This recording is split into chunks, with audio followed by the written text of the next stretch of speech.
I was a captain in the United States Marine Corps my service was from 1999 to 2009. Wow. And would you start off by just telling us a little bit about your background? Are you native here in Kansas, or what got you started? Sure. I actually grew up in Ohio. I am not native to Kansas. I've been living here for about 8 years now. Um, and while growing up in Ohio, my parents had told me I was going to go to college. I didn't really want to go. And while I was in college, I was trying to figure out how do I make some extra money? And I had a friend of mine who had recently joined the Army Reserves over the summer and told me about this like great opportunity to earn some money for college, and also to earn some skills, some training, and possibly having a job post college. And so I thought that it would be interesting to explore. So I told my roommate the first day of my junior year of college about this opportunity to go join the reserves to make some money to pay for school and also have some, spending money while we were in school. So she said she was interested in learning more, and so we went down to the recruiter's office about 15 minutes away from where we were in college and walked in the door, and we were planning to go join the Army Reserves. This was our intent. The very first office we walked past was the Marine Corps recruiter. And he yelled at us. He said, "Hey, where are you two going?" And we turned and we looked in the office and we said, "We're going to go down the hall and talk to the Army recruiter." He said, "Come in here. Get in here." So, of course, who's going to say no to a Marine Corps sergeant ordering you around? So we went in and got a chance to talk to him a little bit about, the Marine Corps, the options, and we actually both decided to join the Marine Corps Reserves. I signed my paperwork that day, and my friend signed her paperwork a week later. Because we were both in college at the time when we joined the reserves, they had to take our package and send it up to the local OSO office, the officer selection office. And up there, we got to talk to Gunnery Sergeant Ross Gresham, what we call the best recruiter in the Marine Corps, because he convinced both of us to join the Marine Corps as officers post-college. So that's kind of how I got in. It was quite honestly not the intent or plan. I was just planning on going into the Army Reserves for a couple of years to make some extra money for college as I was deciding what I wanted to do. And instead, here we are going to OCS in the summer to determine if we were going to become officers at the end of the day. I had an idea of what to expect when we first went to OCS, but I'm not exactly sure if I really understood what it meant. And could you state what OCS stands for? Oh, sure, Officer Candidate School. And so we went at Officer Candidate School. It's the summer training. It's like boot camp. If you've heard of boot camp for the Marine Corps, OCS is the same thing for officers. So you can go during your summers in between your college years. I did the combined program, so PLC combined, which is a 10-week program in my junior year. And when we got there, there were 76 women in our platoon. It was a really large platoon. And I think the moment that I realized, this is really serious was when our sergeant instructors looked at us and said, "Look around. There are 76 of you right now, but only 28 of you will graduate." And I really quickly was like, because a lot of these women were like, badass. And I was like, I can't do this. Can I do this? Am I going to make it? So you just didn't know what to expect going in. I didn't know what days were going to look like or what physical training was going to look like. And at the end of the day, I realized I really loved it. I enjoyed the challenge. I enjoyed the camaraderie, the people, and I enjoyed what life was going to look like post-college. So once you leave OCS, it's unique from boot camp. Once you graduate from boot camp, you are a Marine. They give you your Eagle Globe and Anchor, and you go off to your next duty station to get your training and move on. With OCS, it's very different because you've been in this intense environment, and you have been doing all this training. And what is some of the training that they require you to get through or do? So you do your PFT. So you have you do multiple PFTs, your physical training test, your physical fitness test, and so that's 3 miles You do a number of crunches, I believe it was in 2 minutes. Usually 100 is your max. And then for women, we did at the time a flex arm hang. So how long can you hang in this position up on the bar? For us, 70 seconds was the max. And for women running the 3-mile PFT, under 21 is your max, so under 21 minutes for your 3 miles. And so that was one of the things that we did. Another thing we did was a lot of hikes. In the military, we call them humps. In civilian world, we just call them a hike with a pack. So you're doing, multi-mile humps along stretches of questionable roadway, whether it's off a hardball or if you're walking down some type of just, gravel or rough path through the woods. We also did the Quigley. So the Quigley is very infamous in the Marine Corps, where you have to go through, it's a fairly lengthy, I can't remember exactly how long it is now, but you're going up and over and through things in this murky, muddy nastiness. You had to put your head in the Quigley. Definitely remember that. It was disgusting. We did pugil sticks, where you get to fight each other with pugil sticks. We did that in TBS too, which is the basic school. So there's a lot of fun stuff. I'm trying to think. And where is OCS located? Quantico, Virginia. Quantico, Virginia? Yes. So I was trying to see if there was a photo I had here. I know I have it somewhere. I'm not finding it right now. Of what life was like at the end of that time. I lost a significant amount of weight because you work so hard, trying to keep up with all of the physical fitness training you go through. I remember we would have a very short amount of time in the chow hall to be able to eat breakfast, lunch, and dinner. So you might get the entire platoon. Remember, our start of our platoon was 76 women. We did graduate 28. So you would get... Was it separated, the males and females? Our companies are integrated, so the platoons are female or male, but the company was integrated. So our platoon, Alpha platoon, was females, Bravo and Charlie were males. So we operated as a company together. But yes, we were separated as far as living conditions. And then when the platoons did different things, so like when we practiced drill, for example, we would work together as a platoon. In fact, our platoon won the drill competition for our company, which was kind of cool. We had some amazing people who were calling our drill. So it was pretty cool because that also doesn't happen very often, at least on the military side or in the Marine Corps side. Let's see. I'm trying to think if there's any other things to bring up about what we did physical fitness-wise. We didn't do as many, overnight movements on the OCS side where we would go out and stay overnight. We did, at the end, the Crucible. We did go out and do a 24, 36-hour kind of thing where you never got to sleep the whole time, doing all sorts of different activities and different elements of training. And then at the end of the Crucible, you graduate, right? That's the end of your culmination of training. There was also some really cool, I think that was at TBS though, leadership activities that we did. So OCS is trying to say, do you meet the basic qualifications to be, they're looking at it as far as do you meet the basic qualifications to meet the Marine Corps threshold at the end of OCS? That's their goal.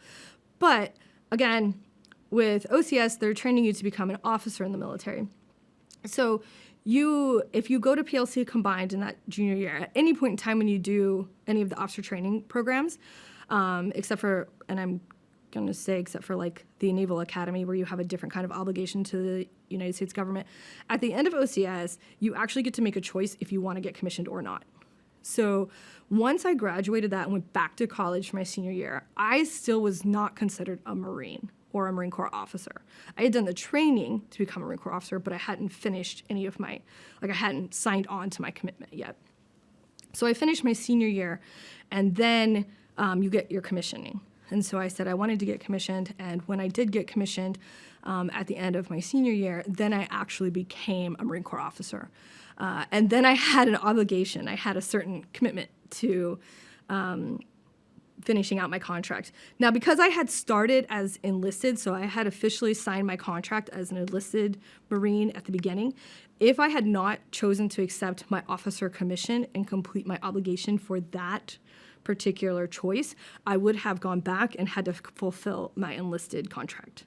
So that's something if people don't know about that, so I signed up for a reserve contract and then they referred me to the officer school. If I had decided not to become an officer, I still would have had to fulfill my reserve obligation because I had committed to that.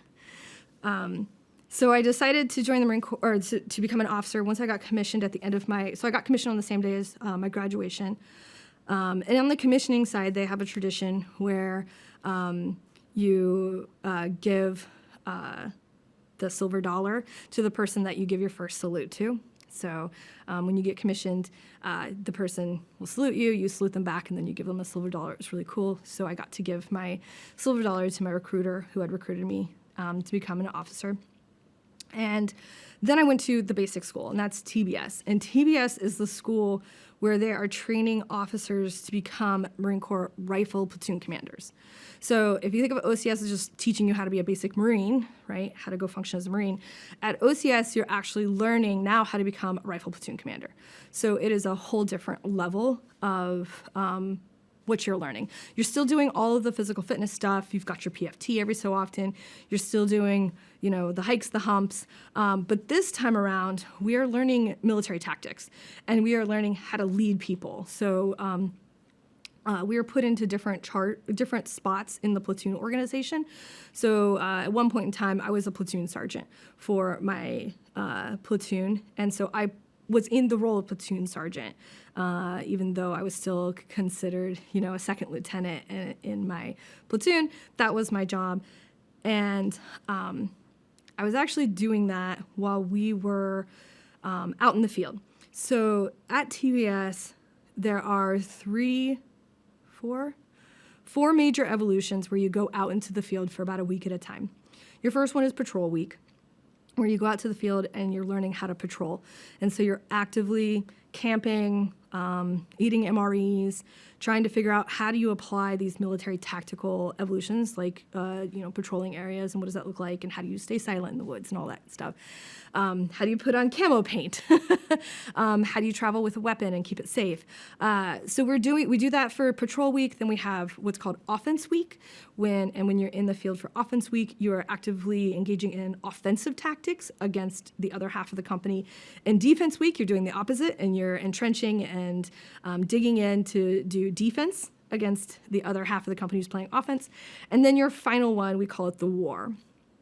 And the war is where we split the company up. So there's 2 platoons and 3 platoons because there was 5 platoons in our whole company. And I'll answer your question real quick. Women are embedded into the platoon. So it's male and women. It's men and women both into the same platoon. So my fire team had 4 men on it. And so when we're out there in the field, you're living, breathing, eating, doing everything together. So in the war, you have these offense and defense groups, and you're engaging in different types of war tactics. And I'll give you an example. Our very first element that we did in war, we were dropped off by helicopters into a field, and then we traversed the field to come upon the other half of the company. Now, they were in defense, so we were in offense coming at them. They were engaged in defense, and we were doing trench warfare.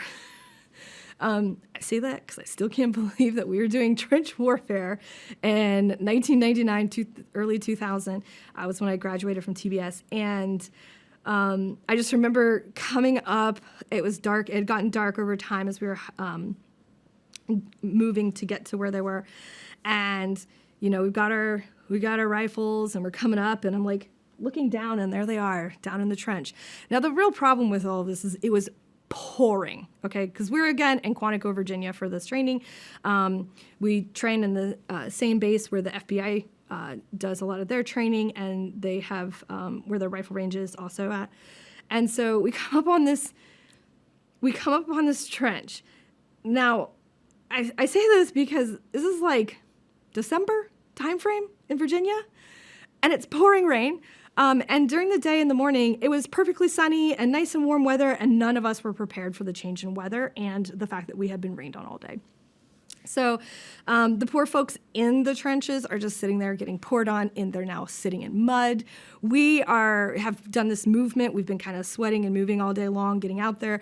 So we're all sweaty and nasty, and we're getting poured on. And then it was about somewhere around maybe 10 or 11 p.m. Sun has gone down. Temperatures are dropping. Everybody is soaking wet.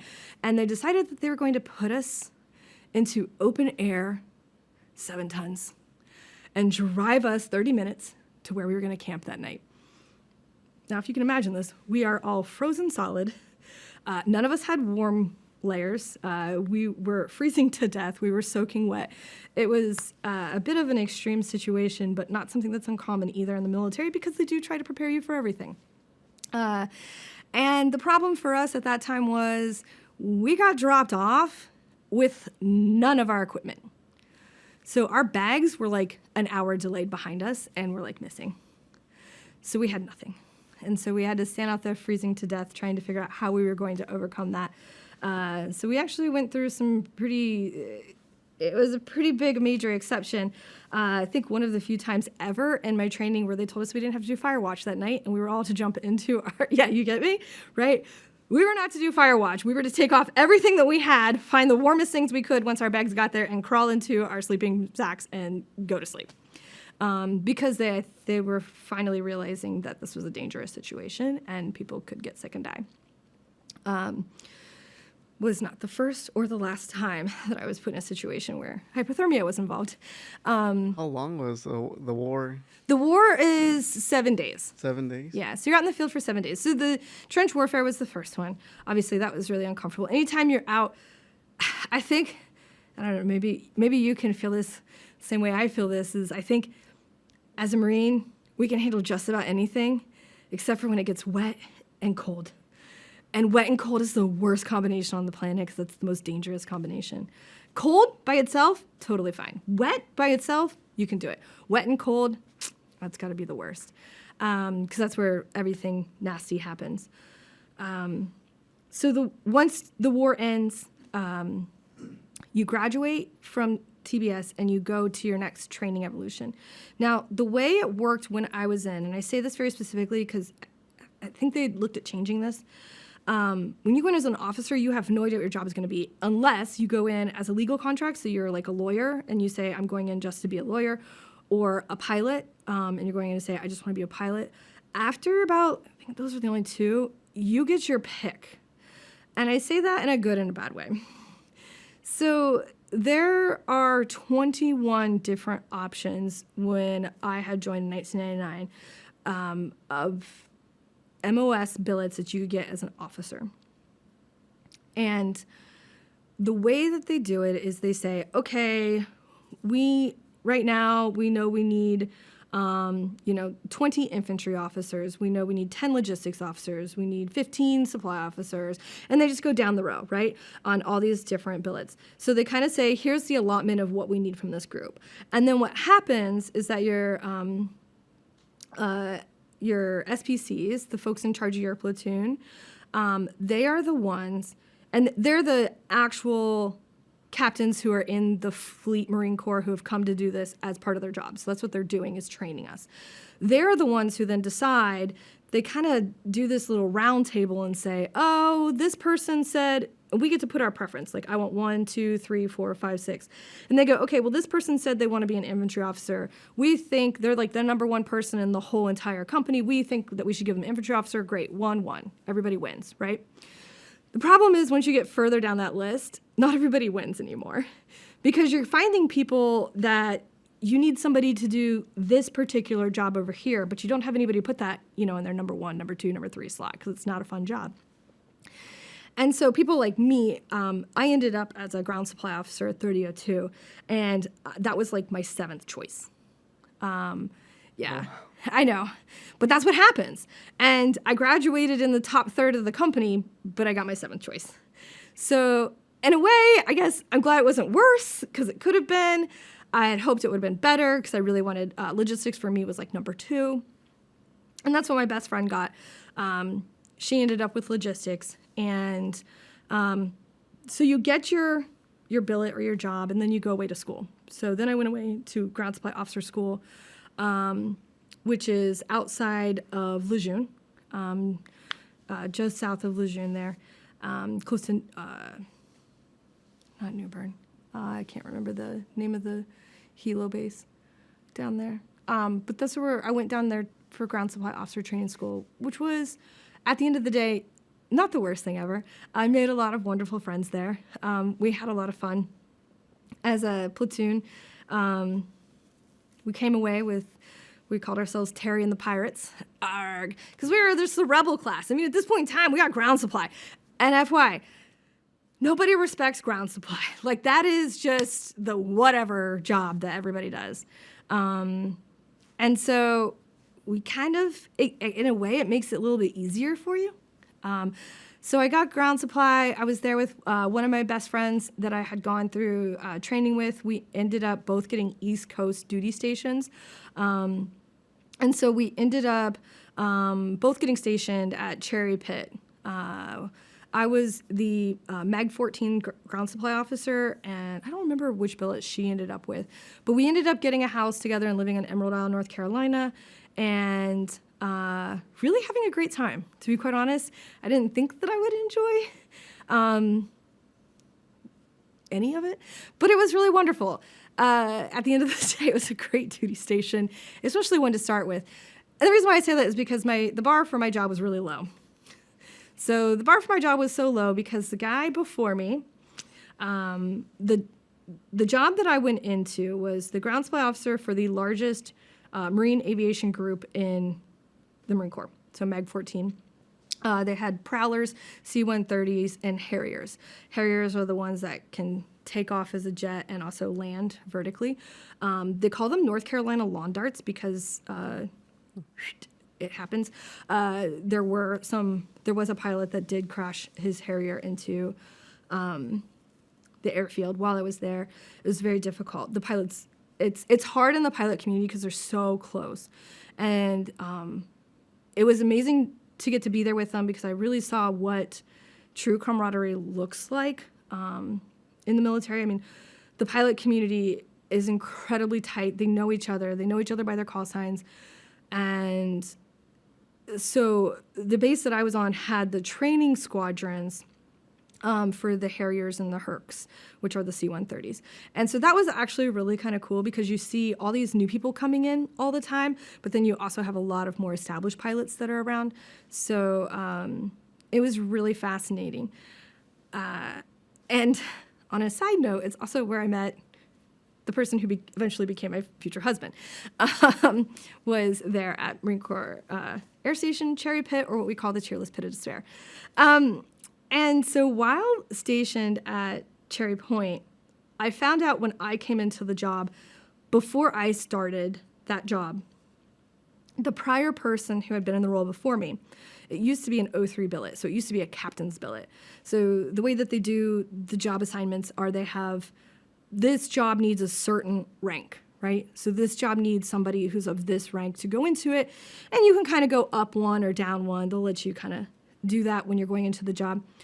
My particular unit had been an O3 level billet, which is really odd because I'm an O1, brand new second lieutenant coming into it. And so I definitely was a little nervous about it. But then I found out that, my bar was really low because the guy before me was a drunk who had been living in his office and who got a dishonorable discharge out of the military for his behavior. So, what worse can I do? So it kind of made it a little bit easier for me coming into that unit. I also found out at the time that some folks in that group had been caught stealing. So there had been a huge NCIS investigation. One of the Marines or a couple of the Marines in the organization had been stealing items and selling them. The unit had been under investigation for like a year or so. We were waiting for it to kind of get adjudicated. So it was one of the most challenging organizations I just had ever walked into. And I was like, what am I going to do? I don't even know what I'm supposed to do with my job or what I'm supposed to do as a lieutenant or how is this even going to work? And there's not really anybody for me to ask questions to. So it was a little bit of a daunting task. I do have this picture here. I realize it's sitting waiting. So this is the group. So this is the group, Meg 14, Marine Corps property. So when I came in, I thought, what am I going to do to help this group kind of get motivated again? It was really where I was at. How do I help them figure out, like, I needed to figure out what did they not know about their jobs, right? Forgot. They had also failed inspection. So they had failed their official Marine Corps supply chains inspection. So this was, like I said, one of the most challenging organizations I had to go into because I didn't know what I was doing, but I also knew there was a lot of things that needed to be fixed. So the first thing I wanted to do was figure out what did people know, what did they not know. So I got to know my Marines, spent a lot of time talking to them, and I would occasionally see people come in and try to bully them. So the problem with working, especially with the pilot group, is that most of the people that my Marines were interacting with were like lieutenants and captains, right? Sometimes a major, but usually lieutenants and captains. Well, my corporals and lance corporals are absolutely terrified, right? Every time the lieutenant or captain walks in the door, and I'm like, no, that's just the person over there. It's supposed to report to us. You just treat them like another person. You give them the respect that's due of their rank, but they do not have power or authority over you in your role. You have a job to do, and you need to follow your job. So we started putting some really strict rules in, and I started holding people accountable to these are the rules and these are what needs to happen. We also I had a staff sergeant at the time who had been running the organization. His name was Staff Sergeant Caldwell. He was about 6'7". And if you don't know, I'm 5'2". So the running joke was they called us Beauty and the Beast because there's me and him. Anytime we walked around, and occasionally he'd turn around and would like lose me standing behind him. But he had this loud, booming voice, and the problem was he was extremely authoritarian with the Marines, and he scared them. So I eventually was like, maybe this isn't the best bet. And that was where I started experimenting with moving Marines around and putting them in jobs that they were a really good fit for, that maybe wasn't necessarily what their rank entitled them to, but it was what they were good at doing. And so I started putting people into jobs they were good at doing. And I actually promoted one of my corporals to run my warehouse because he was one of the smartest individuals I had, and he knew the warehouse forwards and backwards. The staff sergeant in charge of it did not care. And so I just started moving people around and putting them in jobs they were good at. I started helping them understand what to do in their jobs. And then the reason why I wanted to show you the photo is I challenged them when I went away. So I went away for some training. And I challenged them and said, I want you to figure out what our mascot's going to be. And so they did. And by the time I came back, they had painted the outside of our wall. Yes, they had painted the outside of the wall. What did they paint it? They painted the outside of the wall, this cute little wall here, with the Raging Bulls. I know you can't quite see the bull, but there's a bull back there. And so they decided we were the Raging Bulls, the Meg 14 Raging Bulls. And I've never seen them so happy to have identified, like an identity. I was a little nervous about the painted wall. I thought I was going to get yelled at. Surprisingly, I didn't. I was explaining to them we were trying to build camaraderie, and I think everyone liked it because they realized that my unit had really gone through a lot of challenges. We had lots of fun. We did all sorts of crazy things while I was there. That was one of the times to being with that unit. I had one of the coolest opportunities of my life. There it is. Being at that unit, actually. The really cool part is I would go over to our training officer and I would say, are there things that I can go and do? Are there like trainings I can do? Can I go do jump school, for example? Because I really wanted to go jump school. Why not? And he was trying to get me into jump school, but what he did get me into was SEER school, so Survival, Evasion, Resistance, Escape. And because they're pilots, all of their pilots are required to go to SEER school, right, in case something ever happens and they were to get shot down. Now, remember, this is all pre-9/11, okay? We're still pre-9/11. And so I had asked and said, well, cool, do you have any SEER school billets open? And because they had so many billets because of the pilots, but they had a lot of pilots who didn't want to go. And so the training officer said, yeah, I got a spot for you. And I had a friend who wanted to go, and they said, I got 2 spots for you. And I said, that's awesome. When can we go? And they were like, oh, you can go in February. And I was like, February sounds great. And they're like, it's in Bangor, Maine. Folks, Bangor, Maine. Okay. It was SEER school along with cold weather survival training. Because in Bangor, Maine, in February, there is more than 6 feet of snow. So not only did I learn how to survive, I had to kill a rabbit, eat the stew, make the stew, skin it, the whole 9 yards. We were learning how to like do snares. We had to evade in snowshoes. That was fun. Resistance was delightful because when you do eventually get captured, which you have to in their program, when you get captured, they strip search you. That's one of the delightful joys of going to something like SEER school. They strip search you outside in the snow. Yeah, it's lovely. And then you have to, they teach you strategies for escape. You don't really get enough time. The whole entire training program is 2 weeks from start to finish. So the first week you're in classroom, the second week you're out in the field learning how to apply the elements that they've taught you. So you don't really necessarily get the chance to escape. But we had been working on a plan with my group because we had kind of prepared in advance how we were going to get messages out and other strategies we were going to take to try to escape. But easily, I would say SEER school was one of the most fundamentally life-changing thing I've ever done. And I really think it's something that anyone who joins the military should go through to understand what shock looks like and like trauma and like how to get through that when you're in those situations.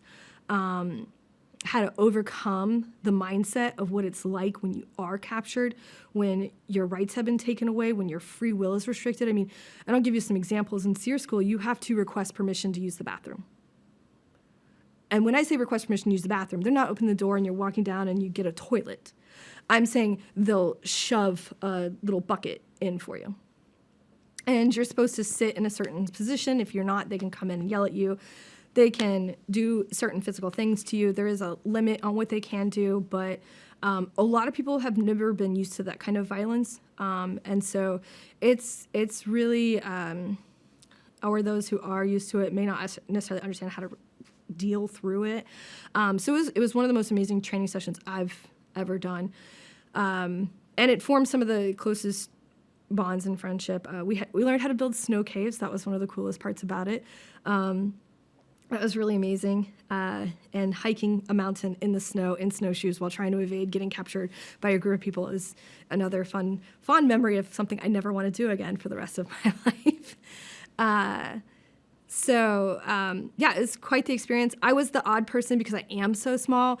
They put you in this little tiny box for the folks who are claustrophobic because they're trying to break you, right? So they're putting you through all these like fears and different things. I loved the box. I just went to sleep. It was the only time I slept the entire time I was there. I also learned when I get sleep deprived, I hallucinate. So that was another lovely, fun thing about going to something like SEER school. And then the other really cool thing that I took away from it, because it is the military and they also don't want you to die, while you're in that week, once you get past the rabbit stew of the survival section and you're on to the evasion resistance part, there's no more food. Especially in Bangor in February. The only thing that was edible was birch buds. So you spend approximately about 4 days with no food while we were doing the movement to the water that we got to consume was from streams with iodine tablets in it. So you come out of that not exactly the healthiest person. So while you're in the captivity, they force you to consume a canteen of ice cold water every so often, and you have to chug it. So they just stand in front of you and scream faster, faster, faster, faster, faster until you finish it. So I've gotten excellent at chugging water. I can chug water with the best of them. Just one of those weird things that you get out of... Does that kind of like keep you hydrated? Yes, because they're trying to keep you alive, right? Because you've been dehydrated for days traveling, just drinking out of streams, and also because you're not eating, right? So they're kind of trying to keep you to the end. They don't want people to die in training. But they do want you to understand and learn from those experiences. So, still easily one of my I know I talk about it and tell you a lot of the crazy stories, but it's like one of the best training. Like it really just changed a lot about how I saw, in a lot of ways, like the comforts of my life, if you will. At the end of it, I was so fighting with my fellow, and it wasn't, it's a joint program, so mostly Navy and Marine Corps, but there's some others there. But I was fighting with the folks next to me to get out. Like I was so focused on rescuing, especially like our leader who was just we could just hear him screaming, because you're all in individual cells, and you could just hear him when they were coming to beat him, and like you could just hear the screaming. We were so focused on fighting to escape that I remember at the end we were outside in the yard, and we were kind of building our diagram of what the place looked like based on information everyone gave us in the ground, and they yelled at us and made us get into formation, and we get into formation, and they go, about face. And you do about face. And the flag goes up, and they started like playing the anthem, and you're just like, wow. Like it was just such a moment.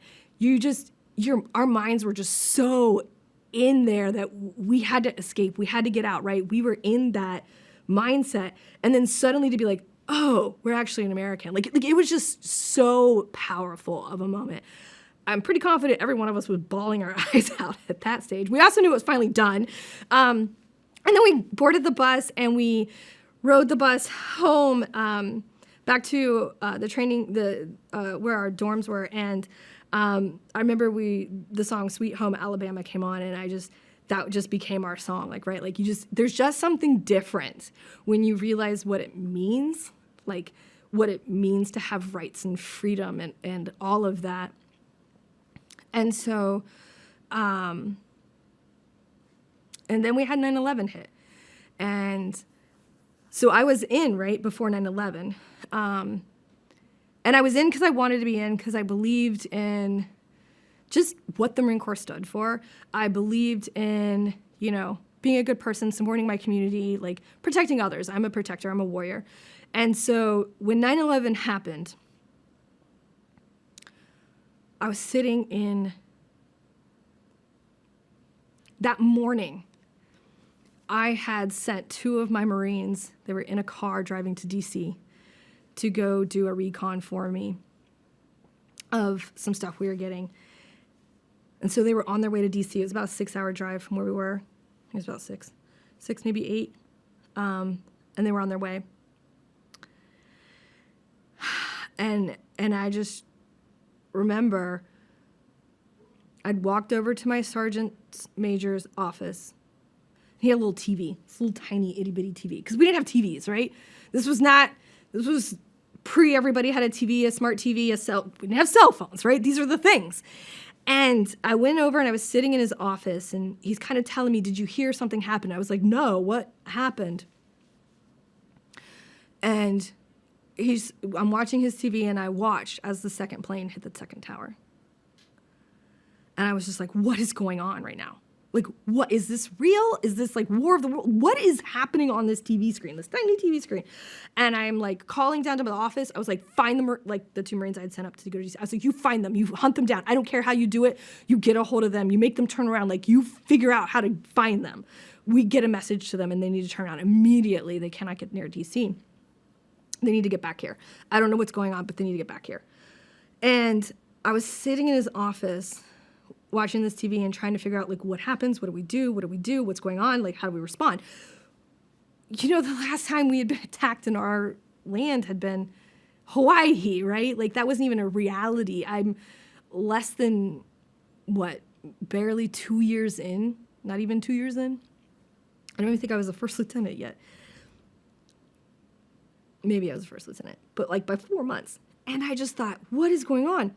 And I'm watching the TV screen, and I watched as the tower collapsed.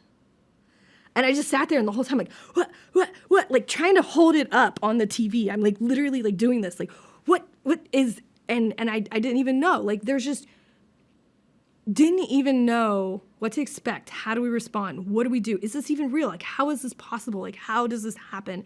And also, I'm sitting there in the largest Marine aviation group in the entire U.S. going, how do we respond right now? What are we doing? Scramble everybody, do whatever, right? Whatever you see in the news or on the media and TV show. Get up there and stop this. And there was no game plan. Nobody knew how to respond. I did get a hold of the Marines. They turned around immediately. They came back. They heard the news. They came back. They were all safe. My Marines were begging to go up to New York City to do what they could. We were asking if we could. We were told we couldn't. We were told that we had to stay put unless they asked us to come up. And so there was so much confusion happening that we were all told to stay home the next day. They said, unless you're essential personnel right now, go home. So the day after 9/11, on 9/12, I sat at home in my house in Emerald Isle, North Carolina, and I was fixing the screens for my windows that my dog had ripped up. And I remember talking to my parents, and they were like, what are you doing? Are you getting ready to deploy? Like, what's going on? I was like, I'm sitting at home rescreening my windows because nobody knows what's going on. We literally have no idea. I don't even know if I'm supposed to go in the office the next day. It was such a confusing time for us. And the problem is, as you know, all we wanted to do was go fight. And it was so hard because every one of us, all the Marines, you want to go fight. You want to be there. You want to be on the front lines. You want to do what you've been training to do, what you know how to do. Whatever that looks like, you wanted to go fight. That's all we knew. Our unit did not get deployed. Like I said, we were still trying to figure out. We spent a good part of the next few months trying to figure out what looked like, what was happening, who's going, who's doing what. And it was a lot of just unknowns. So we just didn't know what we didn't know at that stage. Some of our units got deployed. Did have one of my friends, a couple of my friends actually, who got deployed over to Afghanistan. A couple of them were killed. One of my friends, I'm blanking on his name right now, but I know my husband knew him because he was in the same unit with him. They were both Hercules pilots. Was one of the C-130 pilots that they ended up flying their plane into the side of the mountains in Afghanistan because it was so new to us. We hadn't trained in that kind of a mountainous setting that we just didn't know. They didn't know what to expect. They didn't know what it was like flying and trying to get into these, small airfields. Another friend of mine was intelligence who was killed. We never heard why or how. We just knew that he'd been killed in action. And that was kind of the time at Meg 14 in North Carolina. And while I was there, I had gotten the chance to go play all-Marine volleyball in Hawaii. And I had told my recruiter that I wanted to go to Hawaii.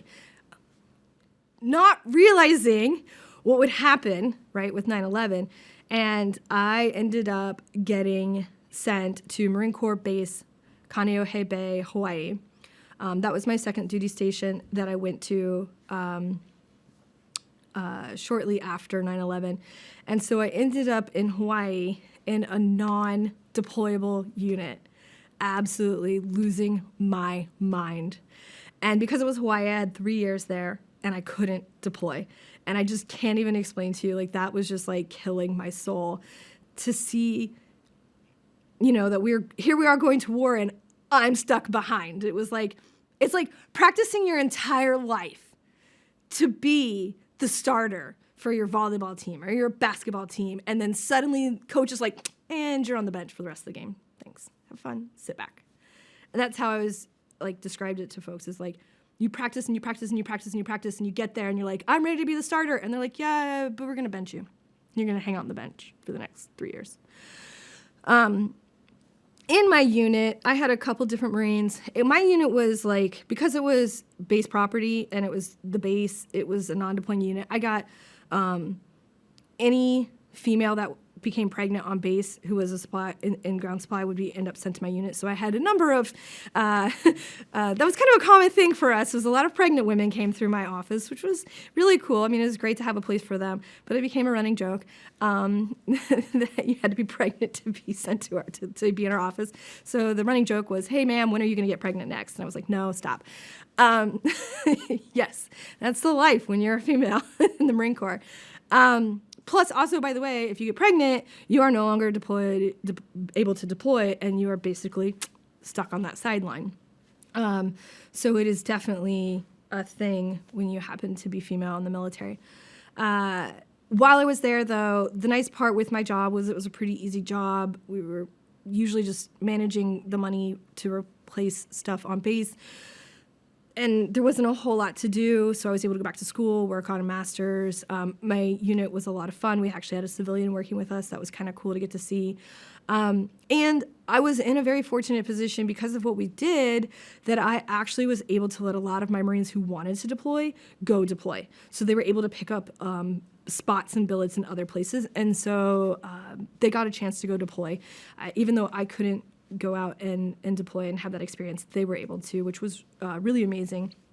I let any Marine who volunteered and wanted to be able to go deploy to be able to go and take that opportunity, because it was definitely, it's an experience. And like I said, when you train your entire life to be put on the starting lineup, you want people to have the chance to go do that.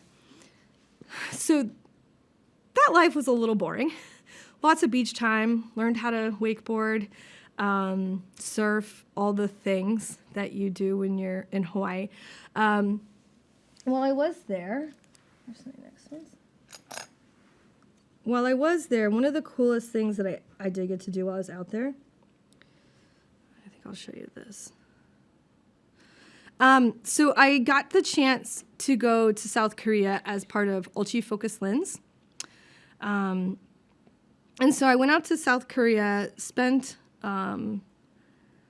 30 days out there, 29 maybe. The reason why I say that is because you have to spend 30 consecutively to get the medal. I was 1 day shy, or I had to go back out and do 60 days on multiple ones. But the cool part was I got to go out to do Ultra Focus Lens, and my role in that was working for the South Korean 2-star general. So I got to work very closely with my South Korean counterparts, and I did the night shift, and I got to go to this underground bunker in South Korea, and it's war games, right? You're playing war games, and so I got to go to this bunker in South Korea and see them, and you could see when like they would simulate, so-and-so does this, and then how do we respond, and what do we do? I did eventually actually get to brief the 2-star South Korean general, which was cool. I learned, one of the things that I kind of did at that experience was I spent a little bit of time to learn Korean. So I learned a little bit of Korean so that I could do, when I did my brief, I could do my intro in Korean. And so it was really neat to be able to understand and learn about the culture. That's where I got to learn. I was able to travel on their, I don't think they have necessarily a subway system. It might have been a subway system, but the public transit system, which was really cool, and I got to learn what it was like to really kind of move around and navigate in a different country where not necessarily everybody speaks English and they have a different language. And so that was an incredible experience to start to get to see what international travel looked like. And so I realized coming out of that experience that I was ready to get in the game, folks. It was time. I needed to get in the game. So I got the chance to do another duty station. And one of the things I always told myself was, as long as I'm enjoying it, I want to stay in the Marine Corps. Because with officers, your time commitment's a little bit different. We don't re-up every 4 years. We have commitments, and whatever we agree to in our commitment is how much more time we owe. So when I had signed up, I had said I had gotten a stipend and I had to spend an extra 6 months. So I think I had to do like 3.5 years, right? And once I did my 3.5 years, then I could leave. Well, when I accepted another duty station. So when I accepted the orders to go to Hawaii, that automatically added 2 years to my time. So that just pushed the time on when I, how much longer I had to spend in. And so when I was in Hawaii was when, and I'm blanking on the term now, I think they just automatically do it. Back when I was still in, you had to apply to sort of kind of be, if you will, tenured in the military as an officer. So you had to request to be able to have an open-ended kind of time on the officer side. And so I had been granted that ability to sort of pick whenever I wanted to get out, if you will. So anytime I accepted something else, so like I mentioned, I was doing, I took TA to work on my master's degree when I was in Hawaii. Well, when you take that obligation, that adds time to your time in service before my contract commitment was due. And so I said, all right, I want to do another duty station, but this time I want to deploy. All I want to do is deploy. So put me somewhere where I can deploy, and I really want to be on the West Coast because I've done the East Coast, I've done Hawaii, and I really want to be on the West Coast now. Because that's for the Marine Corps, right? We have East Coast, West Coast, and then you have kind of your third MEF arena, right, out there in Asia, which is Hawaii and Japan and stuff. And so I said I really want to go West Coast. I have a lot of friends out there, and I owed another bit of time, right? So I said, what year was this? This would have been 2005. So when I said I wanted to go to the West Coast, because I went to Hawaii right around 2002, so I was out there for 3 years. And so in the middle of 2005, so this was about, oh wait, hold on. It was May. It was May 2005 when I was moving. Because it was May when my niece was born. So it was during my transition from Hawaii to California, and I was able to go home and be with my sister when my niece was born. So I was trying to line a lot of stuff up to make all this happen. So I was able to get out to California, and this is where I got stationed with the 15th MU, which is the 15th Marine Expeditionary Unit. And so with the MU, there's like, I think it's 23 missions that we have that the Marine Corps has to kind of respond to, right? That's like their job, if you will, when it comes to how the U.S. government looks at the Marine Corps. And we provide these missions both nationally and internationally, mostly internationally, right? But these missions are things like where we are responding if there's like something happened like a tsunami or a hurricane or trying to think of like, you know, if a volcano erupts or something major happens on a country and they need our support. We are also there to go in if something happens where like a kind of a war or something starts and we need to be on ground. We also will go out there, things like when, you know, like the pirate ships are, the pirate thing is happening in Somalia, we need to go out and we need to board a ship and, you know, do whatever. So we have all these missions. And because of that, the Marine Corps has pre-positioned 3 Marine Expeditionary Units on the East Coast, and they go and they head towards the east, right, out towards like the Europe area. And then we have 3 on the West Coast, and they're going to go out west. And the West Coast ones go out and handle through like the Asia region all the way down through the Eastern Africa side. And during the war, both could end up in Kuwait and Iraq. But definitely the West Coast MU had that region. And then you have a MU that doesn't do kind of a traditional deployment out in like the Asia region around Japan. The East Coast MU is the 22nd, 24th, and 26th. The West Coast MU is the 11th, the 13th, and the 15th. And it's a 6-month cycle. So you always have like one MU getting ready to head out while one MU is getting ready to come back, and then you have one MU kind of recharging. So it's like an 18-month cycle is what you'll think of when all 3 MUs are going.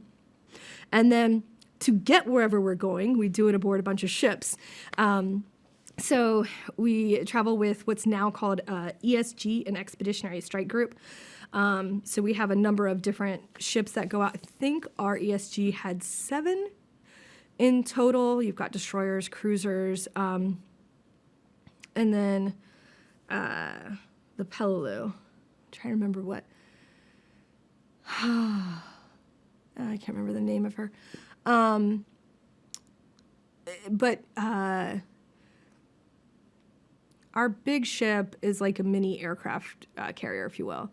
And that's where most people are stationed on. And then for us, the Marines themselves, we were scattered across 3 different ships.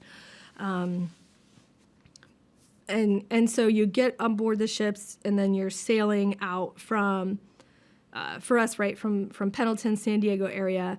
We always go through Hawaii because we're West Coast, right? We're head out west. For our first deployment,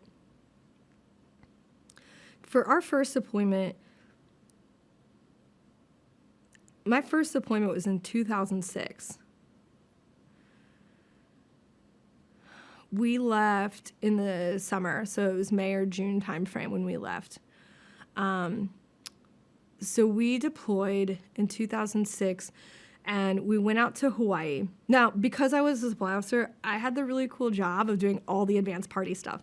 So I got to fly ahead of the ship everywhere we went to help set up to make sure everything was ready for us when we got there. On that deployment, we were going, so I got out to Hawaii, and from Hawaii, I actually flew out to Singapore. Once I got out to Singapore, Singapore was a really difficult challenge because we were sending, like I said, we were on 3 different ships.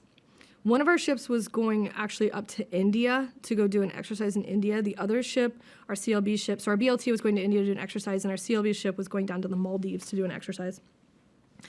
I ended up being in Singapore. Our main ship was coming into Singapore to resupply. And while I was in Singapore, one of the challenges that I had was that we had an advance party going to India, traveling with all sorts of military gear. So flak and Kevlar and weapons and all sorts of things to go prepare for this exercise. Now, the fascinating thing is we couldn't take any of that stuff off the ship in the country without embassy approval. Yeah, it was one of the most challenging things that we've had to figure out because we had to get special approval to be able to take this stuff off the ship, travel through the country of Singapore, and then be able to put it, on a plane and get it into India. It was a mess.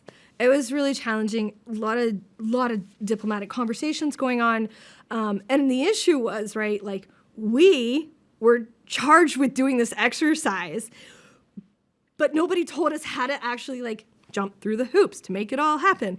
So me and one of my most amazing, wonderful, gifted human beings, let's see if I can find this photo. Yes. One of my favorite human beings on the planet. I know this is a little bit of a funny photo here. This is me and JFK, as I like to call him, John Kelly. John was the intelligence officer for our MU. We are having a lot of fun in Singapore, welcoming the ships. This is our ship in the background here, coming into Singapore. We took this just so they could see how much fun we were having on the civilian side because we got to be off ship, out of camis, enjoying our life, waiting for them to come in. Now, John is the son of General Kelly. And General Kelly, former, what was he to Trump? What was that? Chief of Staff. Thank you. Yes, the Chief of Staff for Trump. That is the General Kelly. That is his son. Oh, wow. Yes, and he is the same John Kelly who passed away in 2010, who was killed while overseas. So John and I have been friends for a long, long time, but it was the MU that got the chance to bring us together. And so Singapore was really awesome. John was one of the people who helped get through all those diplomatic channels to make it happen. And I was going to say, I've got another little funny aside over here if I can find him.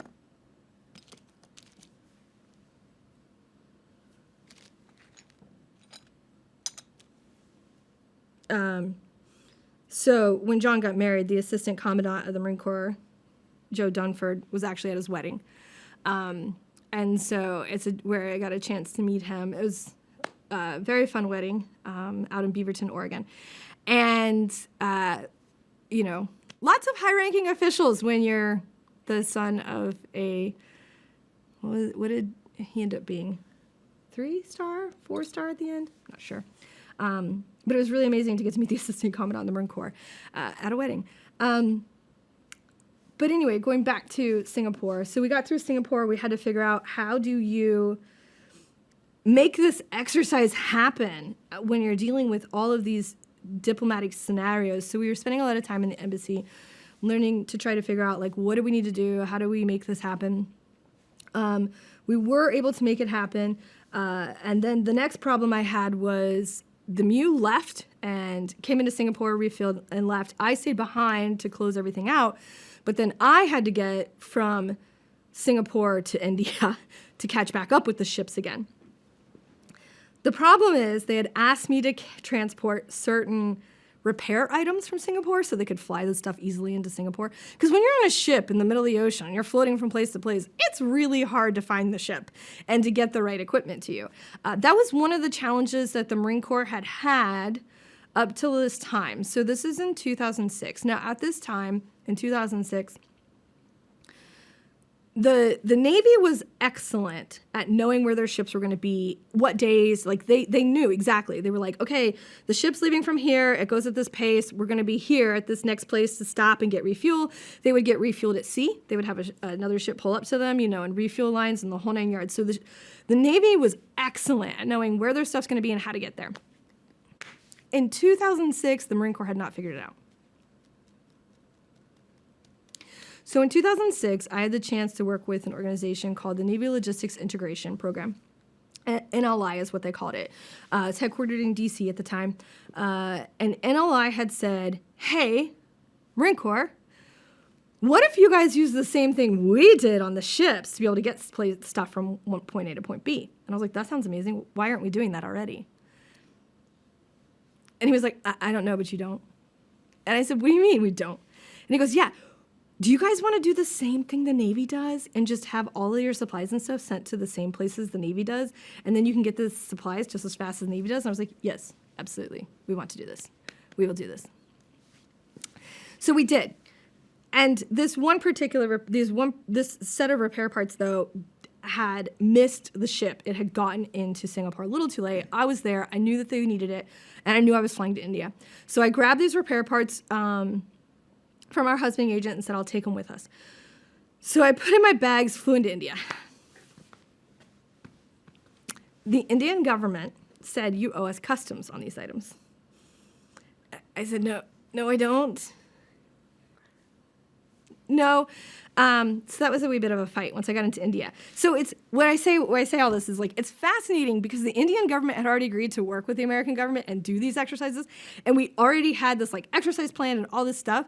But the reality is, when you're trying to actually execute these things, the people on the ground, the people that you're talking to, do not know that this is a, international agreed upon, like, event, and trying to explain it can be a little bit of a challenge, especially if you don't quite speak the language, if you've never been in the country. It was all very new and rather interesting. So I was lucky to escape the Indian airport and get to... Where did you fly into? Mumbai. So I went into Mumbai. That was an interesting experience. Don't feel like I was prepared for what I was going to get when I landed in Mumbai and had to drive from the airport to my hotel. Now, I had a driver. My lovely friend John had already gotten into Mumbai and set things up for us, and so he had a driver waiting for me. And so I had a driver who met me at the airport and then was driving me there. Because also, again, I'm traveling with all this stuff, right? Not just my stuff, but then these repair parts that I'm taking with me to get to our MEU. That's coming into India. And so driving to the airport was very entertaining, especially when the driver turned around and said, how do I get to the airport? And I said, I don't know.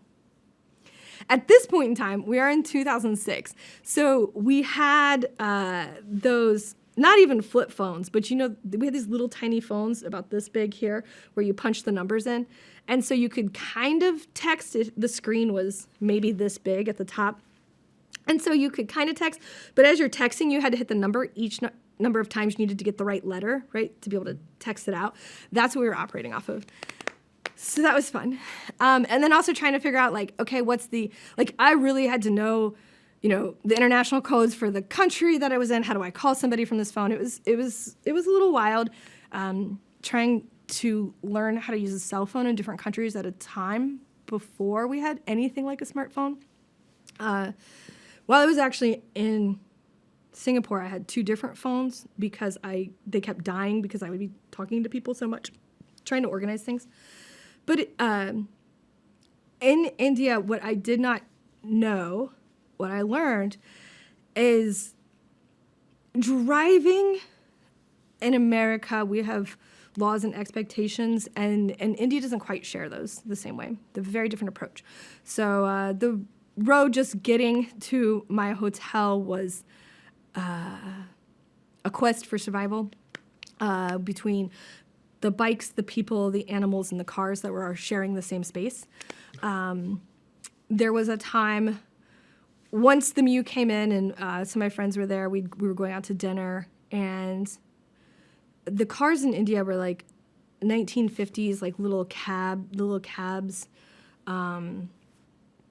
And they all have scratches and dents because they kind of drive like bumper cars. So there's one moment, I have a photo somewhere in my catalog of photos where I'm reaching into my friend's car to touch them because we are touching each other, both of our cars. That's how close they got? Mm-hmm. I reached into their car. Reached into mine. It was fun, but again, these are those moments where you're starting to realize how different perspectives are, experiences are, like how, for me, just like where I grew up in the U.S. or how I grew up in the U.S. or like what I experienced doesn't necessarily translate to other places. So like a little bit of a culture, kind of? Very much so. Like a lot of my time in the military was like growing a broader understanding of cultural awareness and even a lot of emotional intelligence about this, right? Like I just didn't know what I didn't know. It was so wild. And seeing this, right? Like seeing that this is normal, like this bumper car is normal. Like the fact when there were some lights, but when they turned green, it was sort of suggestions and guidelines, and cars would go straight at each other playing chicken. And I mean, like that was just kind of how it was. And so you just kind of learn to roll with the flow. So we left India, and this time around, I finally did get on ship, rode the ship for like a week and a half or so, and we went to Kuwait. This is where I went through the Straits of Hormuz. and what ship were you on? My first deployment, I believe, was the Palau. I think it was the Palau first deployment. I might know in my book. Because I can't remember exactly off the top of my head. It wasn't the Bonnie Dick, the second one. I think it was the Palau first one. But I was never on ship. It was different for me. So we got into Kuwait, offloaded, and now at this point in time, so like I said earlier, I know a while ago, you expected that this was going to be a 6-month deployment, right? We hit Kuwait. When we hit Kuwait, we found we were going to be part of a plus-up. So the government had decided that they wanted to increase the number of people in Iraq. And so we were going to be part of this increase. And so at this point in time, they came out and said, all right, you're going into Iraq. So we knew when we offloaded into Kuwait, we were headed into Iraq. But also, like, our MU was going to be extended another month and a half. So instead of 6 months, when we turn around in 6 month time, we are going to be there for 7.5 months. I mean, that's just how it works. So we ended up going into Iraq right after Thanksgiving. So we were in Camp Beer in Kuwait for Thanksgiving. That was kind of funny. I was sitting there at Thanksgiving dinner in the chow hall, and an Army guy came up to me, an Army pilot. And he's like, "What are you doing here?" And I looked up, and I was like, "Holy cow, what are you doing here?"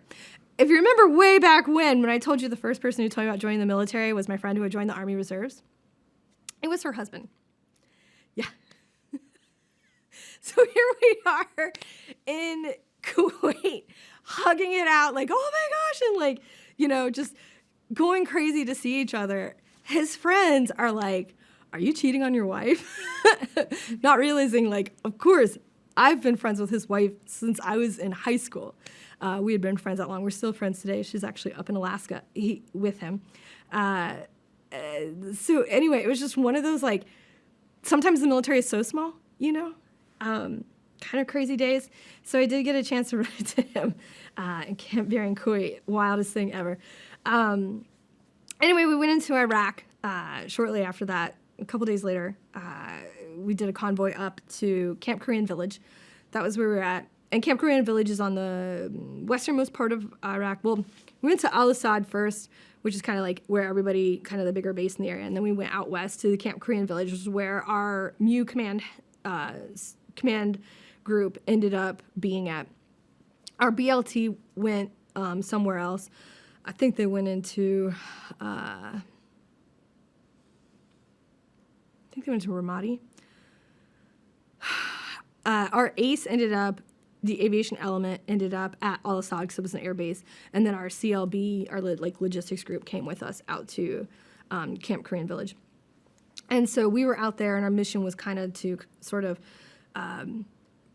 protect the road that came through there.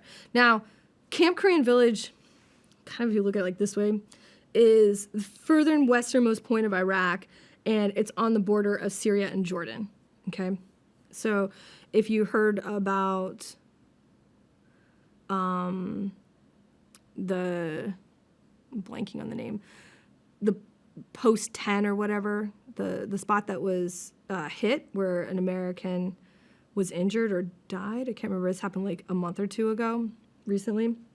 It was pretty close to where we were out there in Camp Korean Village. And so sort of our mission was there's this road that comes in, right, from Syria and Jordan, and we're supposed to basically protect the road and not let terrorists come in because, that's the mission is keep the terrorists out. Except the problem is nobody knows what a terrorist looks like. So while we were there, on December 18th, 2006, our base was rocketed. We'd only been there for a couple weeks, and somebody had driven down this road, stopped, gotten out of their car, set up a rocket, got back in the car and drove off.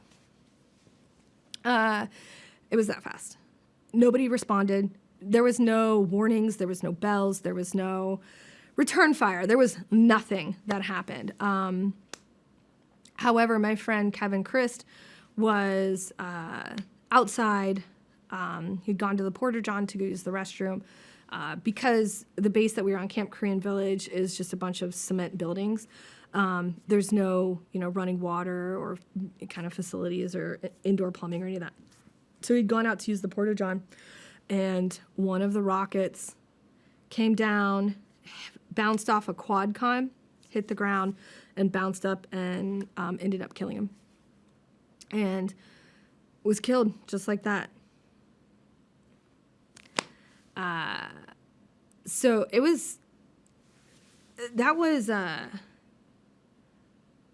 one of those pivotal shifts in your life. We'd heard the noise. I walked outside of the building that we were working in. I walked outside and I was like, "Did you hear that? Did you hear that? What was that? Anyone know?" And it wasn't even, I don't know, not even 50 yards away that he was killed. We didn't know. We didn't know what was going on. We didn't know anybody had pulled over and lit off a rocket. We weren't prepared.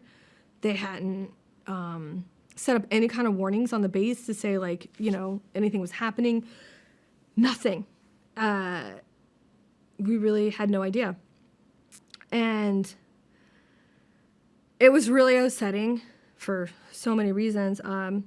We also had a gunnery sergeant that had lost his leg. Thankfully, one of my friends had heard them and had gone and rescued them and gotten them to our medical building fast enough that they were able to save him. But my friend Kevin was not so lucky. And it was really difficult for many reasons. Because, like, we couldn't, like, there was nothing we could do. We couldn't respond. Even though we're all armed, right? We were all walking around. I got a pistol. I got a rifle. Like, we didn't even know we were being attacked. It was just that quick. And the women's restroom and shower facility was on the wall opposite where he was. And so I lived the rest of my time on that deployment just wondering every single day if I was going to the bathroom to die. And you just kind of get to that point where you're like, if it happens, it happens. And for some of us, we can fight. And for some of us, it's just, there's not a thing you can even do. During that deployment, I saw just the worst in people, the people I deployed with. I saw one of our BLT platoons. I'd gone out, one of our infantry platoons, they had asked me to go out and conduct an investigation, and they were just filthy pigs. I don't even know what else to say. They had occupied one of these Iraqi palaces, like that's where their whole platoon was spending time at, and they were just peeing and pooping on the floor.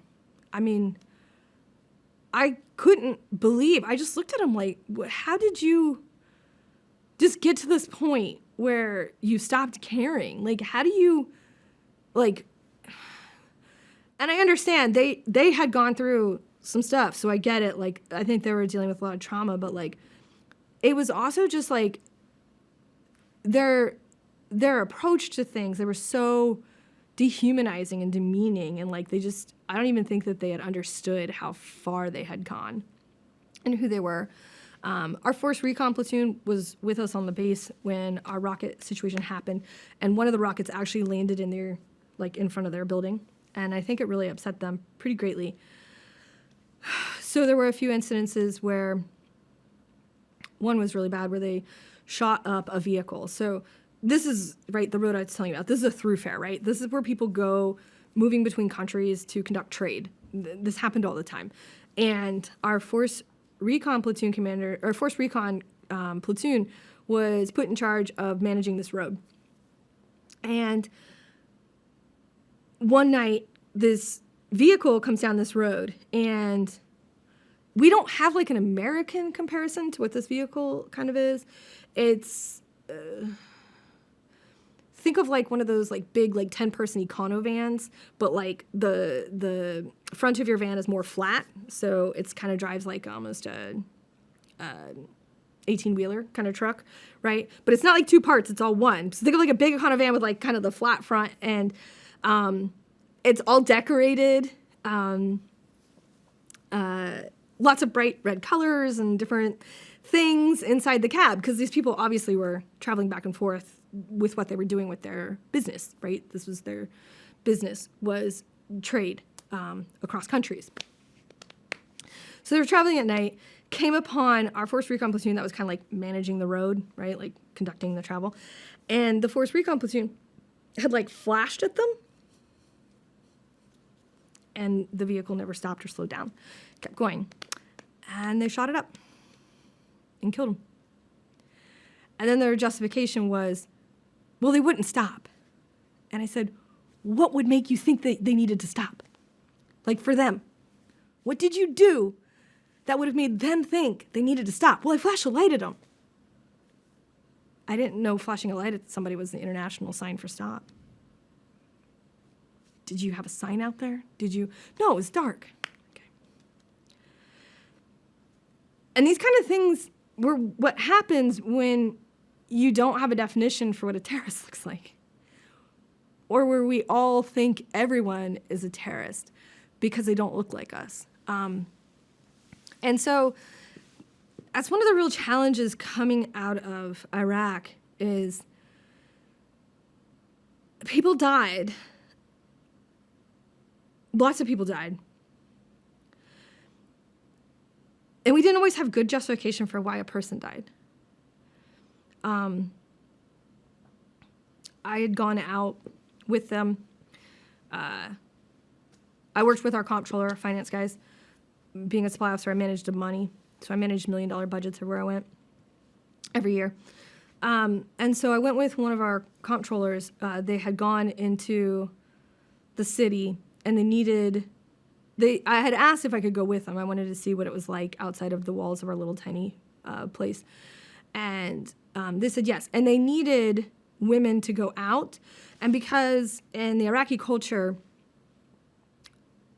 they needed women to be able to frisk the women, right? Like you can't have, especially like American men touching Iraqi women, and there's lots of cultural rules and things, but so they would always have women, what they called women searchers, go, and I just asked if I could go with them to one of them. And their whole job was to decide the value of somebody's life and give them a check, or cash, really, because they carried cash. And so they just, what happened? What's your claim for? We shot up your building. Okay, you get this much. Oh, we killed your son. We killed your husband. Okay, you get this much. It was,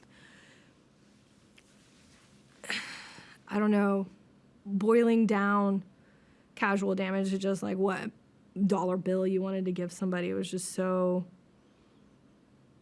devoid of any kind of emotion. And in a way, it was them trying to make up for their mistakes. But you don't make up for ending someone's life just because you don't understand how to communicate with them.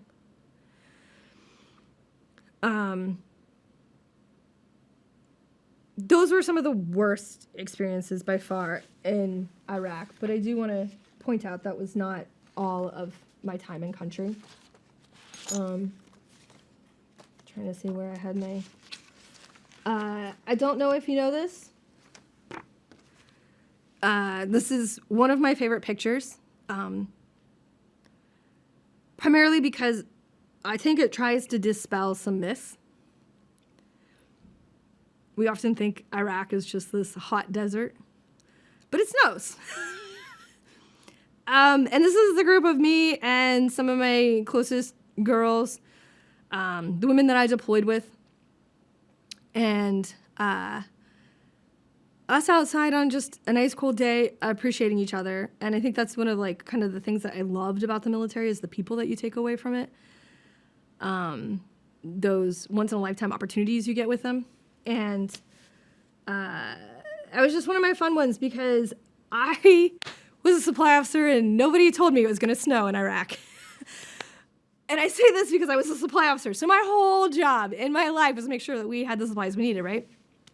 So I found out when it was about to snow that we didn't have any cold weather gear for the Marines where we were at. And so I had to get really creative with trying to figure out how I was going to get some equipment really quickly.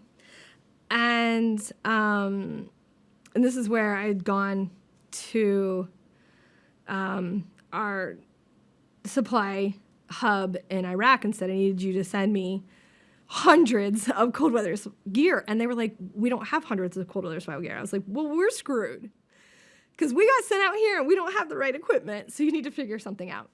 And they said, why didn't you bring it? And I said, because we're immune.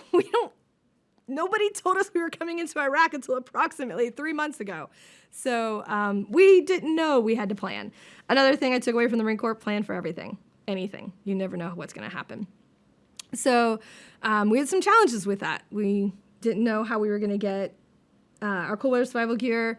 Luckily, I was able to put some pressure on our supply folks. I was able to reach back into the rear back at Camp Pendleton and have some friends get some stuff on the next plane to us out there because we were really in a pickle.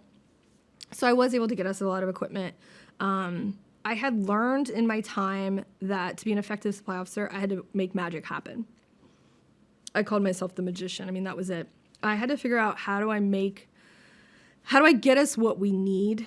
And sometimes it was by bartering with others. When we first went into Camp Korean Village, we weren't prepared. People had, our public relations folks didn't even have paper. I mean, like, they weren't prepared to go into country for months. They didn't know they were going to go into country for months. So they didn't pack these things. So when I got into country, I looked at my boss, who was the XO of the MEU, and I said, his name is Ricky Ross. I said, I need you to get me a helo. I need you to get me 6 of these like collapsible containers, and I need you to send me to Al Asad for 2 days. And he goes, what do you mean? I go, I'm just telling you, get me a helo, get me 6 containers, and let me go over to Al Asad, and I want to take a couple of my Marines with me. And he's like, what are you going to do? And I was like, find us stuff. That's literally it. So I went into Al Asad, and I found out where every supply unit was on base, and I just walked in. I said, hey, I'm with the MEU. We don't have anything. What do you have that's excess in your department that I could take back home with me? And I walked away with 6 collapsible containers full of stuff to help my unit, because, I mean, that's the kind of the thing with the Marine Corps is, like, everybody will help each other. You know, we're all in it together, and we knew that. And, like, they understood what it was like when you never know what to expect next. I mean, that's kind of like the Marine Corps life, right? You never know. And so I just got really good at asking people very nicely, can you help me, and why?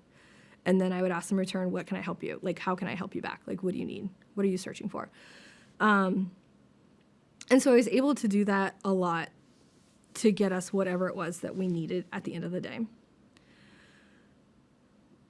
That's a good way to get the morale back up, getting some. Yeah.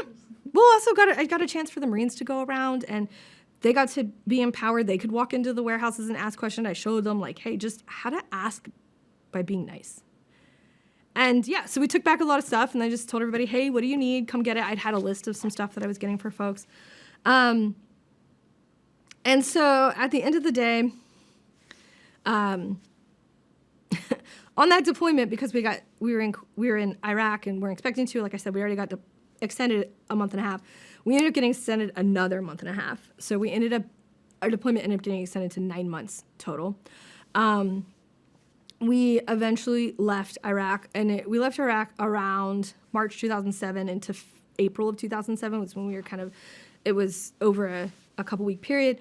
Got back on the ships, and our CEO our commanding officer was pretty rigid on the fact that he wanted to go back down to Australia and say hello to Australians, because that was going to be part of our return home. So we could cut our return home short and get back sooner. He didn't want to. So we ended up going down and checking out Perth, Australia, which was really cool. And then we swung back up around from Australia, ended up back going through Hawaii and then back to Camp Pendleton. The really, really cool part, I mean, going down under Australia is just wild, but the waves down there were insane. So the ships were just getting rocked and rolled. They had to stop serving soup. You had to lock stuff down. You could hear things falling. People were getting seasick. It was a fascinating experience, and it was really cold down there too.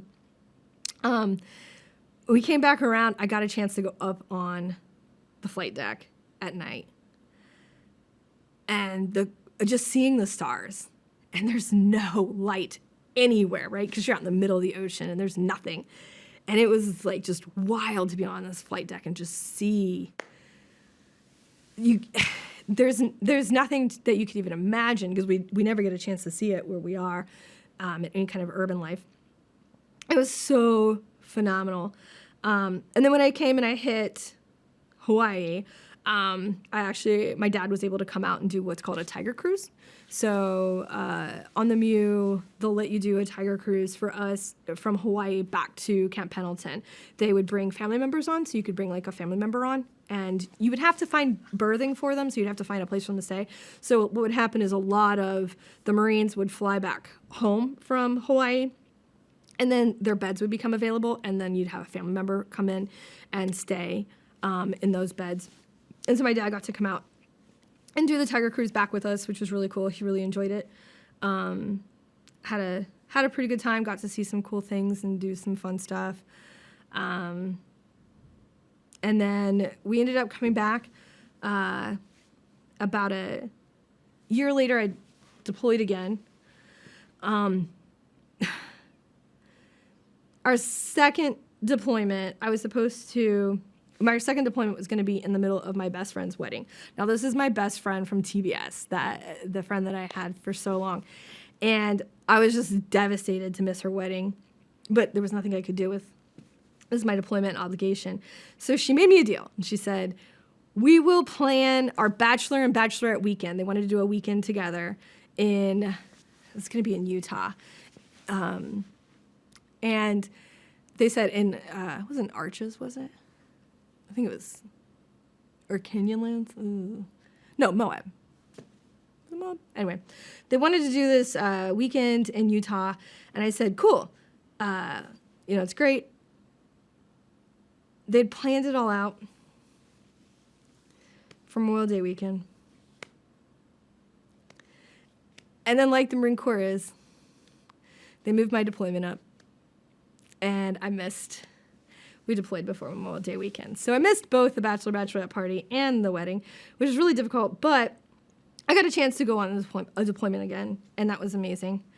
This time around, we went through Hawaii, ended up going through Guam, which was really amazing to get to see. Was it a MEU again? Yes, it was back on the 15th MEU, same MEU. Went to Guam, from Guam back to Singapore, and from Singapore into Kuwait. Now, this time was totally different, though, because instead of going into Iraq, we were running an exercise in Jordan. So we were running an exercise in Jordan, and I got the chance to run it. So I got to kind of step aside to be the logistics officer for that event and run the whole entire exercise, planning everything, managing the budget. It was phenomenal. So we're in Kuwait, and we ended up flying into Jordan. Now, the wildest part about this whole experience, I was managing, so our offload was in Aqaba, and then, don't remember the name of the airbase. We were at the airbase there, just northeast of Aqaba. We had people, like my friend John Kelly was up in Amman at the embassy running everything we needed there. And then I was building our base where we were actually going to be running our exercise. And the base for our exercise in Jordan was just on the other side of the border from where we were in Iraq. It was so wild. Oh, wow. Yeah, just we're building this base, like, just right there. Just literally on the other side of the border. It was, I just thought, and I just sat there as we're doing this, and I thought, just, a little over a year ago, I was right over there. But it was a whole different experience. I'm wearing flak and Kevlar and worried that I'm going to die, and I'm over here on this side. And like when I was not on the base area, I was not in camis, because the last thing you want to do in another country is to be in American uniform. And so I spent a lot of time, like when I'm in Singapore and all that stuff, I'm always in civilian attire. So most people don't know. And the thing, especially being a female in the military, is nobody assumes that you're a Marine, ever. So I could often, be able to be very camouflaged and adapt to whatever culture I was in because of that. But here I am in Jordan running this entire exercise just on the other side of the border, and I don't know. It was just a whole different feeling because I wasn't ever, worried for my life or any of that.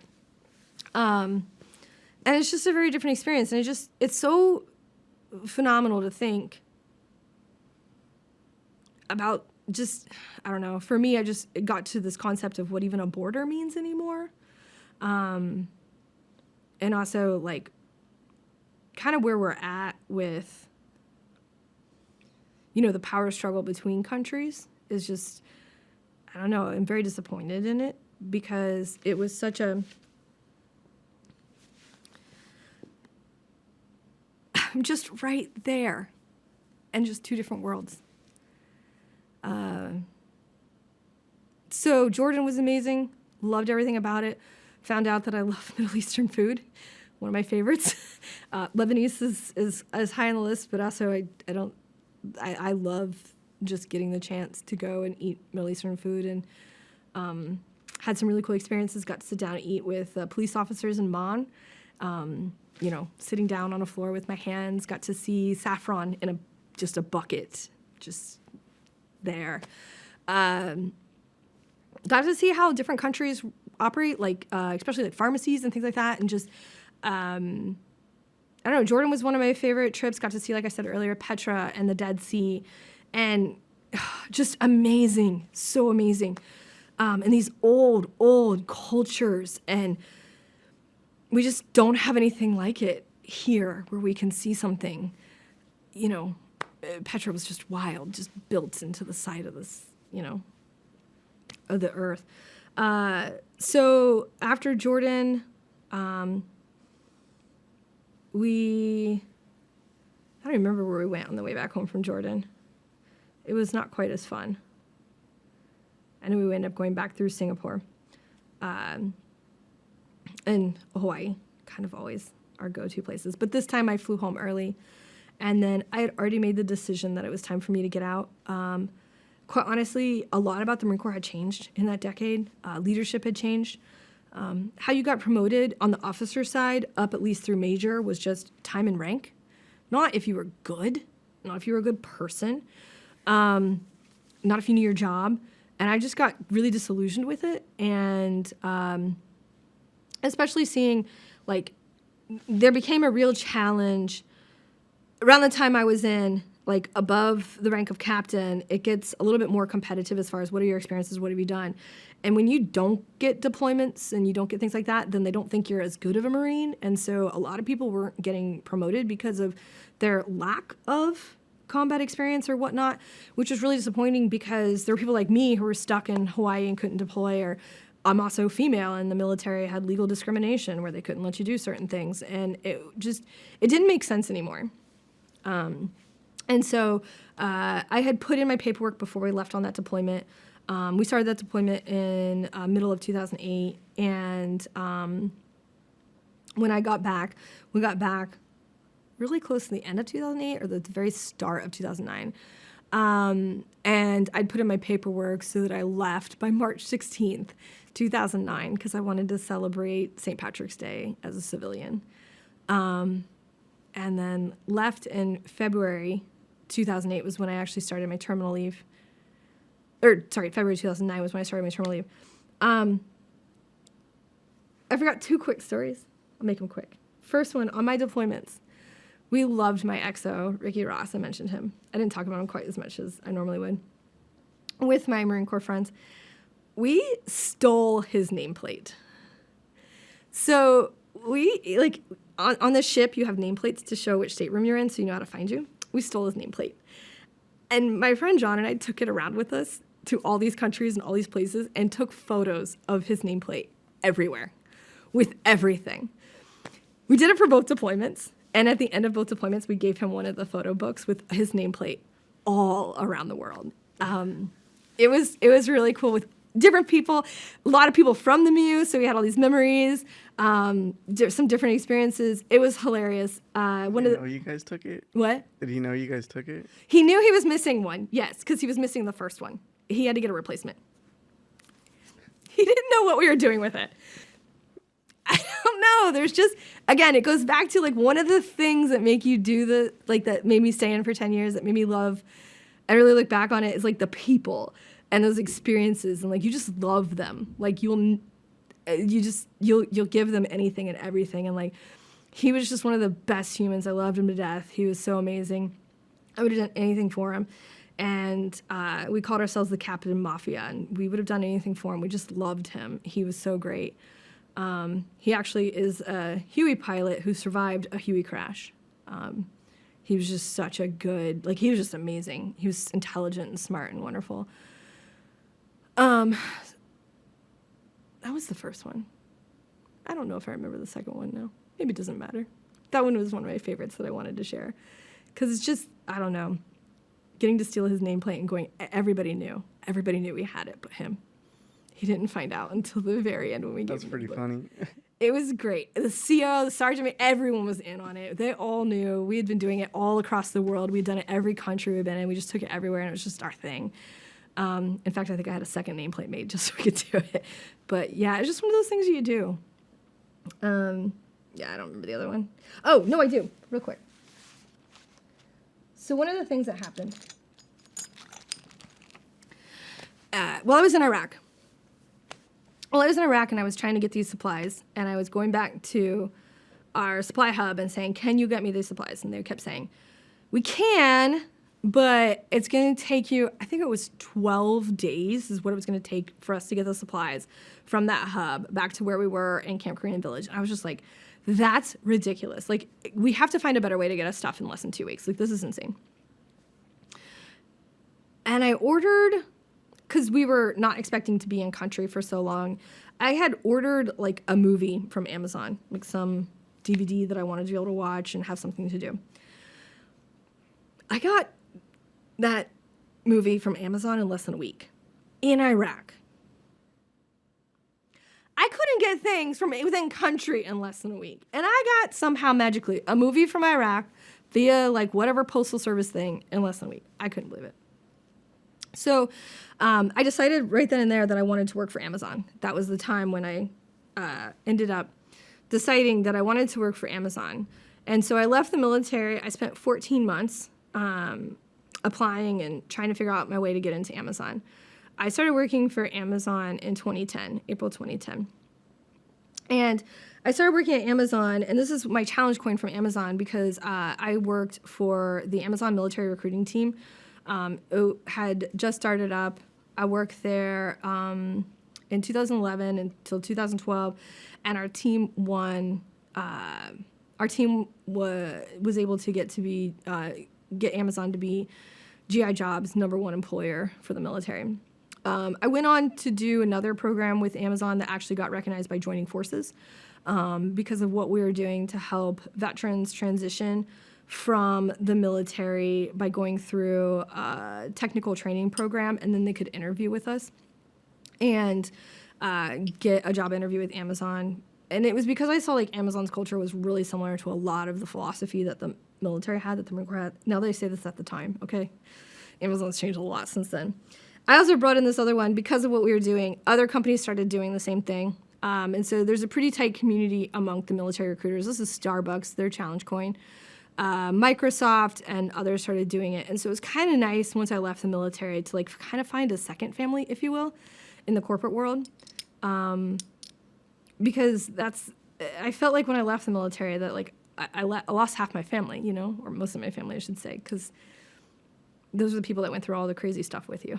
And so got a chance to continue serving a little bit after that, and then transitioned here to Kansas. And now I get to serve my students every day by sharing a lot of these stories with them. So they get to hear a ton of stories about what I've done in my past and how it's helped me figure out how to understand business, but also really and truly how to understand people and cultures, and how we have to like understand our perspective and then think about the perspective the other person has. Oh, no, that's amazing. Thanks. And thank you for everything that you've been sharing. Of course. with us. I was like, did I miss anything? I do have some questions, though. You brought up a couple of different things that sometimes there was some kind of segregation challenge between like male and female Marines. Do you want to talk a little bit more about that? Sure. Or Yeah. how did you see that as an officer? I'll talk about one that was one of the worst. When I was, do you need a break? He's gonna take a break. I was gonna say we could take a break. If you need one, you can go ahead. I've been talking forever. I know that. Yeah, that's right. One of the worst ones. So, on my first deployment, when we left for deployment, my CO came to me and he said, you know, I was the senior female Marine on board the entire MEU. And so he said, you are the de facto person. If something's going on, if somebody is abusing, harming, something, anything, when it comes to women in the Marine Corps, let me know. And so that was sort of like my role. I also had attended the Defense Equal Opportunity Institute equal opportunity training in Cocoa Beach, Florida, when I was stationed at Cherry Point. So I had a better understanding for what to look for. To understand kind of, I mean, you have these like microaggressions that happen, and then you have these blatant sexist things that happen, right? We tend to look for the sexist stuff. We don't always see the microaggressions. One of the most blatant things that happened to me so the way that our building the Mu command post, okay, was this long building, all right? And we were on the second floor. And so there were stairs on either end, and there was a set of stairs in the middle. So you could come into this building from 3 different entrances, right? End or in the middle. And a lot of times when it was during working hours, the end doors would just be wide open. So you could just walk up and down to get into it. So my building that I normally worked in was the warehouse down the way. So I had come in and walked up into that area. My colleague, who was the logistics officer, his name was Major Randy Risher. No, sorry, that was my other one. Major Terry Connolly was this one. Randy I liked. Terry not so much.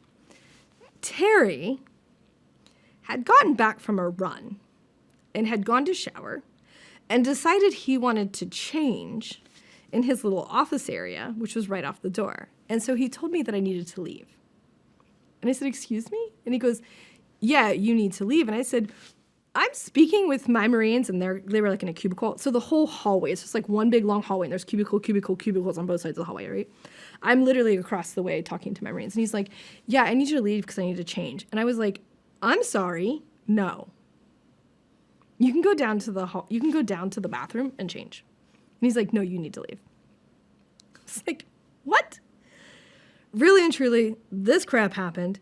So I just walked down to my friend, Captain Jose Almazan's office, who was our equal opportunity representative, and said, we need to chat, and just explained to him what happened. And about an hour later, my CO sent out a message saying, you can go to the bathroom, all of you. We'll go to the bathroom from now on. But he had to do that because you had people thinking just because their rank was higher than somebody else's that they could do whatever they wanted. Now, this is, like I said, you understand, anybody can walk up and down the hallway. The CO's spouse, anybody's, any person could come down this hallway. So the fact that this guy thought that he just needed to make me move so he could change, it was just bizarro. On deployment, when we were on deployment, we were this was in Jordan. When we were in Jordan, they were doing, because when we go to these countries and we agree to do international missions with each other, right, we're in partnership with them.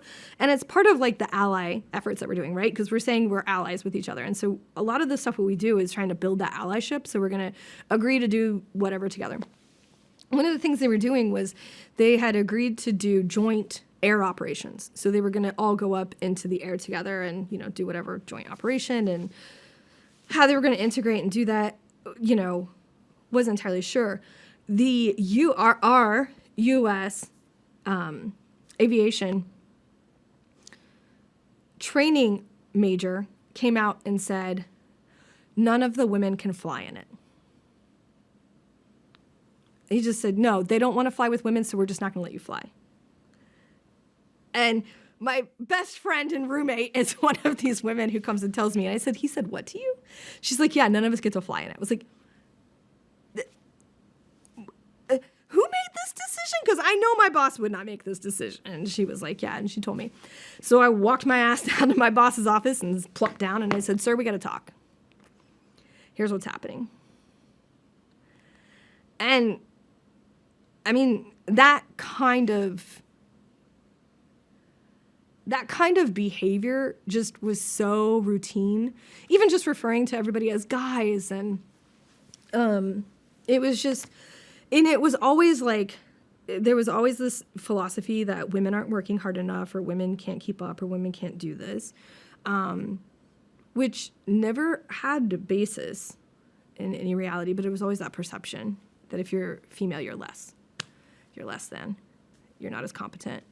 When I was in Jordan, running the operation, and so were a couple of my friends. So usually when we went advanced party, it wasn't just me alone. It was like usually like sometimes around 4 or 5 of us going ahead, and different people from the MU coming together to work on things. So generally, the intelligence officer was always coming with us. We had a counterintelligence officer who was always coming with us, like things like that.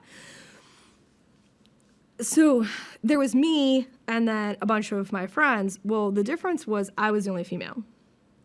And so they came to me, one of my, I think it was my XO came to me and he said, you need to make sure that you never walk around alone. And I said, excuse me? And he goes, yeah, you always need to have somebody else with you when you go places. And I said, I'm going to have to ask you a quick question. Are you putting that rule on everybody else, or is that just on me? He said, that's just you. And I said, then no. But thank you. No. Just kind of small things like that. You just constantly live with these assumptions of we're not going to give you a chance to do your job. We're going to order you around, and we're going to just assume you don't matter, or we're going to assume that you can't do it by yourself. And so I would always just say, if it's not something you're applying to everyone equally, then you can shove it. And you're going to have to find another way. Plus, the other problem is, to be really honest with you, a lot of people didn't push back. They would just accept what was said. I pushed back. You better show me an order. And when I get to the point of show me the order where it says this, and I learned that a long time ago. Like, my first duty station, I worked with lieutenant colonels and colonels. Like, I got ordered around all the time. And I just finally was like, show me the order. And if you can't show me the order, I'm going to tell you no. You got to prove it to me. And once I started understanding that a lot of people just all bluster and talk, and they just thought because of the rank that they wore, they could say whatever they want. And, like, that's not how it works.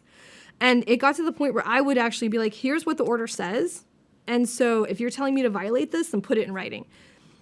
And I would do that to everyone. I didn't care who they were. I made them put it in writing. And I saved my CO's rear end a few times by Major Terry Connolly was telling them to do things that were illegal. And I said, I just want you to know, if you follow what he says, you're going to be in jail. So put it in writing. And that way when it comes back on you, it's not on me. And the minute that they understood that, like, I was trying to do things legally, I'd win my arguments. So I just got really good at being good. And then I could get through that female crap. That's a really good strategy, by the way. Still works. Always go back and read the order. Whatever it is, always go back, read the policy, know the policy. If you know the policy, you can always use it to your advantage.